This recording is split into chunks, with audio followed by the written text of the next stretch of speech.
Helen Yee here in Sacramento at Team Alpha Male, being joined by the one and only Mr. Josh Emmett. Now, you're headlining UFC Austin next weekend against Calvin Kattar. How's preparation been so far? Man, everything's gone really well. You know, I've been in camp for a long time. I thought I was going to fight in March, thought I was going to fight in April, May, and then here we are. You know, I'm fighting June 18th, so I've been training the entire time. Yeah, I'm ready to rock.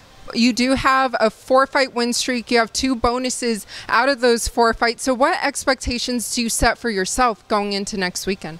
I just have to be the best version of myself. My coaches, my teammates, and family and friends know what I'm capable of. I just haven't got to show the world that yet, but you're going to see the most dominant version of myself June 18th. So ideally for you, how do you visualize your fight playing out against Calvin? You know, I visualize things over and over in my head. I'm like obsessed with the fight. I can't turn things off sometimes. But yeah, no matter what, I see my hand getting raised. I can finish the fight anywhere, on my feet. I can finish it on the ground, submission, TKO, or decision. But I'm willing to go wherever the fight goes, and I'll go for 25 minutes, you know, and there's no quit in me. Speaking of the fight, speaking of being obsessed with it, what did you make of Calvin Kattar's performance over Giga? Yeah, he looked great. You know, he looked phenomenal. You know, I think he executed his game plan perfectly. Giga is known for his kickboxing. He has that devastating kick that he throws to the liver, and I think Keator and his camp and team, they shut that down, and I thought he was going to go out there and pressure him, you know, use his slick boxing and just, you know, he was just relentless in there, and he incorporated a little bit of wrestling, and yeah, he did great, man. So you made your pro MMA debut almost 11 years ago, and your UFC debut a little over 6 years ago. When you kind of reflect on this journey so far, what are you most proud of?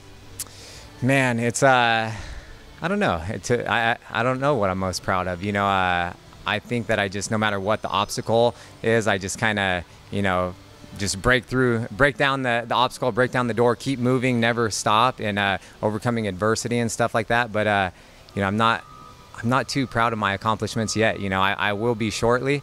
But yeah, I'm hard on myself. Always my most like toughest critic. But I don't know. It's just been a long journey. You know, it's everything I've gone through is a part of my story.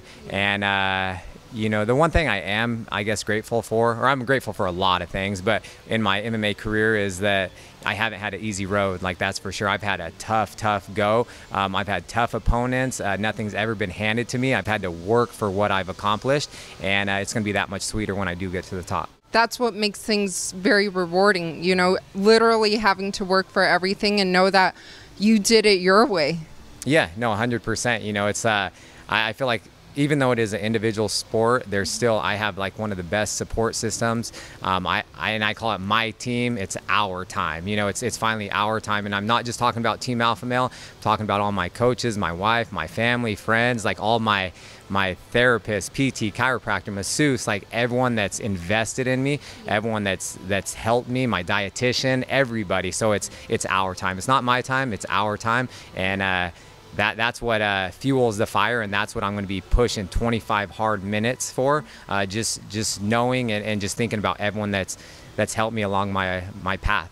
Next month in the featherweight division, a fun fight coming up as well. Yair Rodriguez versus Brian Ortega. Who do you favor in that fight? Man, I don't know. It's tough. I hate picking fights because styles make fights, and I can argue how Yair gets it done. I can argue how Ortega gets it done. You know, obviously Yair he's slick, he's fast, he's great on his feet. Ortega's good everywhere, but he's so slick on the ground. Yeah. You know, so it's just, where does the fight go? You know what I mean? Like, I'm sure we'll see where it or how things play out pretty quick, but man, it's so tough, especially as you get to the very top of the division. It's literally just inches that make the, you know, where you can capitalize on something, or it's like, I feel like you have to have a little bit of luck on your side. But yeah, I'm looking forward to that fight. I'm looking forward to the featherweight title fight, but I'm most important for mine and Keator's fight. Of course, and I know all the fans can't wait for that too. But you have a wrestling background. Someone else who comes from a wrestling background who has talked about wanting to fight for the featherweight title, but I think he'll probably go for the bantamweight one first. Henry Cejudo, what do you make of his return?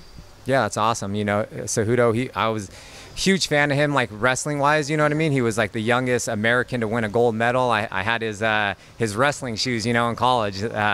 But yeah, I think it's great. You know, I mean, he's done a lot of things. He was the flyweight champion, the bantamweight champion. He's a Olympic gold medalist. Like, how can you not give him what he wants? You know what I mean? I know he's in the testing pool now, so yeah, I've always been a fan of his. And a lot of people like to debate about who the MMA GOAT is. So I'm curious to know, who's your MMA GOAT? Man, I don't know. All of MMA.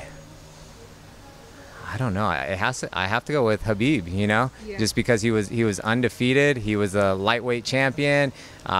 He went out undefeated on his own, when his terms, when he wanted to go. So I kind of feel like he is, and Jon Jones. It's hard. How can you argue about that too? It's like Jon Jones should have a perfect record, but he had that one blemish. So Jon Jones and Khabib, greatest of all time. Do you think Jon Jones wins the heavyweight title before he eventually retires? I could see it, man. It's hard to go against people that have never lost and that are so talented, and he's one of them. So a big fan of those guys, and I think he could get it done. I know he believes in it. And what about Khabib, when a lot of people like to kind of compare his resume with Charles Oliveira because of Charles' recent resurgence? So what do you make of those comparisons, or do you think it's kind of too soon, or they shouldn't even compare them at all? Yeah, it's tough. You know, Oliveira is a phenomenal fighter. He's so slick on the ground, and he continues to get better and better and better. And like you said, that resurgence that he's had, he's man, he's a hell of a champion, hell of a fighter, but it's hard to compare them, you know, just because Khabib, he's, you know, undefeated. He's fought some of the best guys, had such a dominant showing. But if Oliveira goes on and continues to do what he's doing, then I think that a conversation comes into play.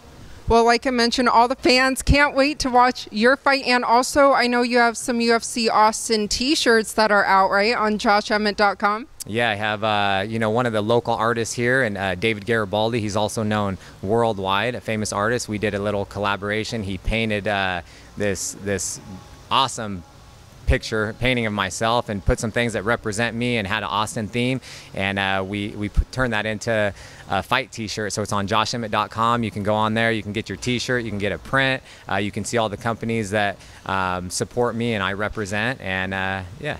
And for all your fans who can't wait to watch you, what would you like to let them know?